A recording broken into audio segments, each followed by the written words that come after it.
जय श्री कृष्णा। मौन क्या है? क्या आपने कभी सोचा है जब आप चुप रहते हैं तो आप हारते नहीं बल्कि जीतते हैं। मौन कमजोरी नहीं, सबसे बड़ी ताकत है। सभी अनुभवी पुरुषों के अनुसार मौन की परिभाषा अलग अलग है। जैसे रमन महर्षि के अनुसार मौन वाणी और विचार से परे की अवस्था है, वह मौन है। मौन का वर्णन शब्दों में कैसे किया जा सकता है? ज्ञानी पुरुष कहते हैं कि वो अवस्था जिसमें अहंकार का उदय कभी नहीं होता, कभी आत्मा का स्वरूप होता है, वही मौन है। मौन आत्मा ईश्वर है, आत्मा ही जीव है तथा आत्मा ही ये पुराना जगत है। दूसरे सारे ज्ञान तुच्छ हैं। मौन का अनुभव ही सच्चा और पूर्ण ज्ञान है। इसी प्रकार कृष्ण भावना भावित के अनुसार जो व्यक्ति सदैव आत्म साक्षात्कार के बारे में सोचता है, श्रीमद् भगवत गीता में भी कहा गया है कि मौन को स्वयं के साथ ध्यान और चिंतन के रूप में परिभाषित किया गया है। श्रीमद् भागवत 3.27.7 में मौन का अर्थ यह नहीं कि बिल्कुल ना बोलना, बल्कि इसका अर्थ है उसे बकवास नहीं बोलनी चाहिए।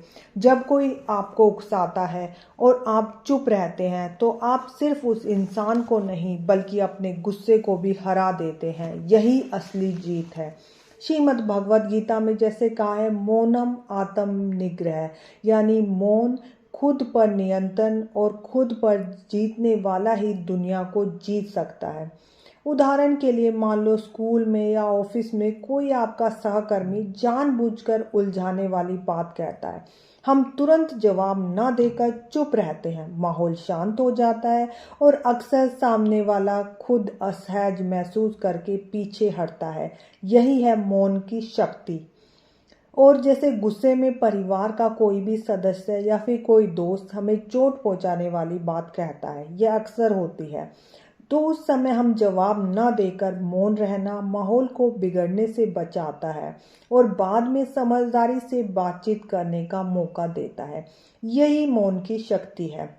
और जैसे मान लो हम किसी ट्रैफिक में हैं, कोई गाड़ी वाला गलत तरीके से ओवरटेक कर देता है और हम झगड़े पर उतारू हो जाते हैं, तो बिना गुस्से में उतरे और चुप रहकर निकल जाना हमें बहुत बड़ी समस्या से बचाता है। इस प्रकार से ये हमारी मौन की शक्ति है।